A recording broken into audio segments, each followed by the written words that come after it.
Hello everyone, मैं नितिन शर्मा आप सभी का स्वागत और अभिनंदन करता हूं विजडम के इस ऑनलाइन प्लेटफॉर्म के ऊपर। आप सभी लोगों के लिए एक इंपॉर्टेंट इन्फॉर्मेशन है।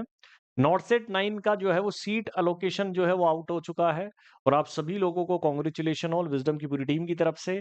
और यहाँ पर बता दिया गया है कि कौन से रोल नंबर की, कौन से व्यक्ति की कहाँ पर जो है वो सीट रहने वाली है और वहां पर लिस्ट जारी कर दी गई है। तो वो उसी लिस्ट के ऊपर मैं आप सभी लोगों को लेकर जाना चाहता हूँ। ये आप सभी के सामने कल ही लिस्ट आई है, अनाउंसमेंट हुआ है, प्रोविजनल लिस्ट जो है वो आ चुकी है 3 को। ठीक है, नर्सिंग ऑफिसर के लिए यहाँ पर लिखा गया है कि जो ऑनलाइन यहाँ पर जो है अलोकेशन हुआ है, institute of nursing officer recruitment common eligibility test जो नॉर्सेट 9 सेकंड स्टेज की जिन्होंने पार्टिसिपेशन किया था, वहां पर रैंक और चॉइस जो है वो प्रोविजनली क्वालिफाइड कैंडिडेट की लिस्ट जो है वो डाल दी गई है और ये रिजल्ट जो है वो जारी कर दिया गया है। अकॉर्डिंग टू प्रोविजन कि प्रोविजनली अलोकेशन स्टूडेंट जो है वो बेसिस ऑफ नॉर्सेट 9 स्टेज सेकंड की रैंक के आधार पर लिया गया है एप्लीकेशन इंस्टीट्यूट। और ये प्रोविजनली अलोकेटेड इंस्टीट्यूट की लिस्ट जो है वो जारी कर दी गई है जनरल रूल्स के आधार पर। और सबसे पहली रैंक जो आई है वो ओबीसी कैटेगरी से आई है जो फीमेल है और जिपमर पौंडुचेरी के अंदर ऑन मेरिट के ऊपर लिया है। फिर उसके बाद में फीम जो है AIIMS Kalyani, AIIMS Rajkot, AIIMS जो है अवंतीपुरा। तो ये सारी जो है वो लिस्ट जारी कर दी गई है दोस्तों कि सर अब हम कब जाएं। तो ये करीबन जो है आपके लिए ये पूरे 54 पेज की क्या है दोस्तों पीडीएफ है। ये आपको टेलीग्राम चैनल के अंदर भी हमने डाल दी है। अब सर मैं यहाँ पर एक इंपॉर्टेंट चीज ये बता दूं कि आपको कब रिपोर्ट करना है, कौन कौन से डॉक्यूमेंट्स आपको लेकर जाने हैं वहां पर। ठीक है, इसके बारे में मैं थोड़ी सी आपसे चर्चा कर लेता हूं कि कौन कौन से जो है डॉक्यूमेंट्स हमें चाहिए, कितनी तारीख तक हमें रिपोर्ट करना है और कौन कौन से डॉक्यूमेंट्स के अंदर जो अभी रिसेंट के अंदर कोई डॉक्यूमेंट्स यदि चेंज हुआ है तो सर वो कौन सा जो है वो हम ले।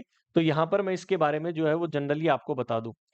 तो ये रहा वो कुछ कुछ ऑफ जो है यहाँ पर इन्होंने नोटिस डाला था, इन्होंने कुछ पॉइंट्स बताए थे, मैं उन्हीं पॉइंट्स को एक बार चर्चा कर लेता हूँ आपके साथ में।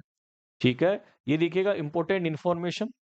जो रिजल्ट आया है सब्जेक्ट वेरिफिकेशन कर दिया गया है, जहां पर एम्स वीएमसी सफरदंज, ठीक है, hospital new Delhi, Jawaharlal institute मतलब जिपमर पुडुचेरी, ठीक है, और ईएसआईसी का हॉस्पिटल न्यू दिल्ली, ठीक है, रिम्स इम्फाल, ठीक है, नेशनल इंस्टीट्यूट ऑफ ट्यूबरकुलोसिस मतलब एनआईटीआरडी, ऑल इंडिया फिजिकल मेडिसिन जी का रिहेबिलिटेशन जो एआईपीएमआर है मुंबई के अंदर वहां पर। ठीक है, इन सभी के लिए ये एग्जाम जो है वो कंडक्ट करवाई गई थी जो है इन नॉर्सेट के थ्रू और इन्होंने सीट जो है वो जारी कर दी गई है।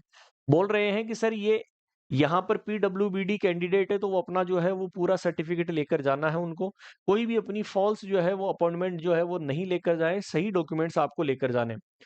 देखो यहाँ पर लिखा हुआ है all the provisional selected candidate, जितने भी प्रोविजनल सेलेक्टेड कैंडिडेट हो चुके हैं वो मैंडेटरी होगा login portal through the my page के ऊपर जाना और 14/11/2000 जो है 25 के ऊपर, मतलब याद रखना आपके 14 दिसंबर तक, ठीक है, वहां पर अपलोड करने हैं coloured scanned copy original document के साथ में, लेटेस्ट होना चाहिए।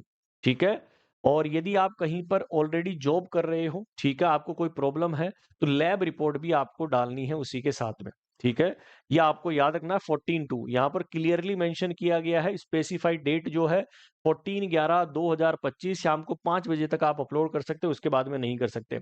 यदि आपने नहीं किया, सीट आपकी एलोकेशन रही, खाली रही, तो सर वो कैंसिल्ड कर दी जाएगी बिना किसी सोचे समझने आधार पर। अब सर कौन कौन से डॉक्यूमेंट्स हमें चाहिए तो मैं बता दूं कि डॉक्यूमेंट्स की requirement proof of date of birth मतलब 10th की मार्कशीट आपको चाहिए, वो आपको लेकर जानी है। ठीक है, उस इंस्टीट्यूट के ऊपर जहां पर आपका वेरीफाई होगा। प्रूफ ऑफ एजुकेशन क्वालिफिकेशन मतलब सारे ओरिजिनल डॉक्यूमेंट, 10th की 12th की मार्कशीट, आधार कार्ड, पैन कार्ड, ठीक है, 4 साल की आपकी नर्सिंग की मार्कशीट, जीएनएम किया है तो 3 साल की, पोस्ट बेसिक किया है 2 साल का, वर्क एक्सपीरियंस आपका जो है आपने यदि लगाया है, आप ऑलरेडी वर्किंग कर रहे हैं तो एनओसी आपने उस इंस्टीट्यूट से ली है, ये सारी चीजें आपको लेकर जानी है, डिप्लोमा सब। और एनओसी लेकर जानी है यदि आप ऑलरेडी सेंट्रल या स्टेट गवर्नमेंट के अंदर काम कर रहे हैं। पीडब्ल्यूबीडी सर्टिफिकेट, कोई फिजिकली हैंडीकैप्ड है तो वो सर्टिफिकेट आपको लेके जाना है।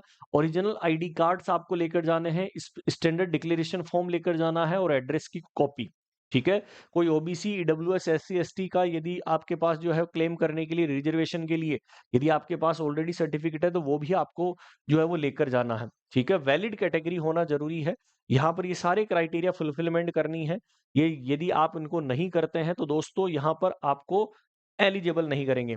Additional communication shall be made only through registered email ID. आपको डायरेक्टली ईमेल आईडी, ठीक है, मोबाइल नंबर के ऊपर ईमेल या एसएमएस आएगा। प्रोविजनली सिलेक्टेड कैंडिडेट एडवाइज होंगे, अपनी ईमेल को चेक करते रहिएगा, एसएमएस पर विजिट करते रहिएगा AIIMS.exam.ac.in के ऊपर।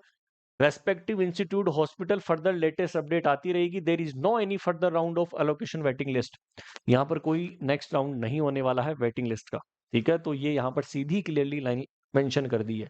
तो जो भी स्टूडेंट है वो फटाफट से जाइएगा और अपना डीवी करवाइए। अपने सारे डॉक्यूमेंट्स आपको लेकर जाने हैं उस इंस्टीट्यूट के ऊपर जहां पर आपको अलोकेशन हुआ है। सभी को विजडम की पूरी टीम की तरफ से ऑल दी बेस्ट। और नॉट सेट 9 के लिए सीट अलोकेशन हुआ है, कमेंट बॉक्स के अंदर जरूर बताएगा कि किस किस का सिलेक्शन हुआ। Thank you so much.